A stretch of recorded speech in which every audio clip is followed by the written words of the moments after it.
Hi guys! So in this video, mayroon po akong bagong ituturo sa inyo. At ayun po ay kung paano mag-cash in at mag-cash out sa Phoenix game or Phoenix application. Sobrang dali lang po guys. So unahin po natin ang pagka-cash in. Paano nga ba mag-cash in? Ayan guys. So pindutin nyo lang po yung additional or plus sign dito sa may coins. Ayan, pindutin nyo lang po yan. And then, syempre, sa GCash Online, guys, ito ang pinakamadaling way para makapag-cash in tayo.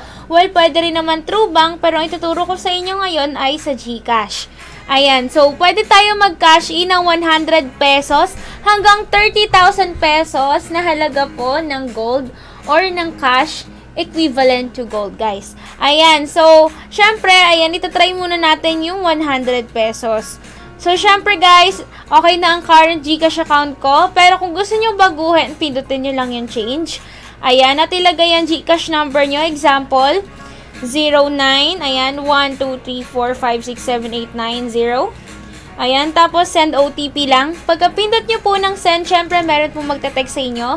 At makaka-receive po kayo ng OTP at dito nyo po yun ilalagay at doon nyo po isa-save. Dahil ako okay naman na guys, continue na tayo at pindutin natin ng yes. Ayan. Okay, guys. So, ganito lang, guys. So, please recharge to the following GCash account. So, ibig sabihin po niyan, ayan, dahil 100 pesos lang naman ang kinuha ko, 100 lang po yung isi-send ko sa GCash account na to. So, ipindutin nyo lang po yung copy. Ayan. Pagka-pindot nyo po ng copy, punta po kayo sa GCash at pindutin po ang express send at i-paste po ang number na to. At, syempre guys, ang isa-send yung equivalent ng pera ay kung magkano yung kinash in nyo. So, syempre, dahil 100 lang yung akin, 100 lang din yung isa-send ko sa kanila.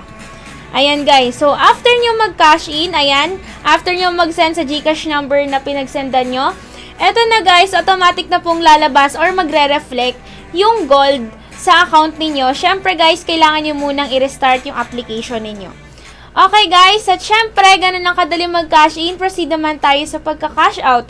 So, pindutin nyo lang tong withdraw. Anyway guys, inform ko lang kayo, kailangan mag 110 ang balance ninyo bago kayo makapag-cash out, okay? So, kunwari, 110 yung laman ng aking coins or ng gold sa Phoenix game. So, pipindutin ko 100. Tapos, ganyan guys, pindutin nyo yung withdraw, okay? So, syempre, dahil yung akin wala pa namang 110 yung laman, hindi pa ako pwede mag-cash out. So, kung mayroon ng ganun yung balance nyo, guys, pwede na kayong mag-withdraw. Ayun, guys, ganun lang po kadali kung paano mag-cash in and mag-cash out dito. Sana po ay may natutunan kayo. Thank you!